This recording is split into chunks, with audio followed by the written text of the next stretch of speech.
How to delete Gmail account on iPhone. To get started, first of all go ahead and open up the Settings application on your phone.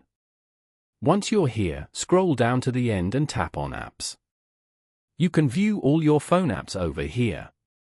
Now, search for or scroll down to find Mail and tap on it. You are now in the Mail settings page.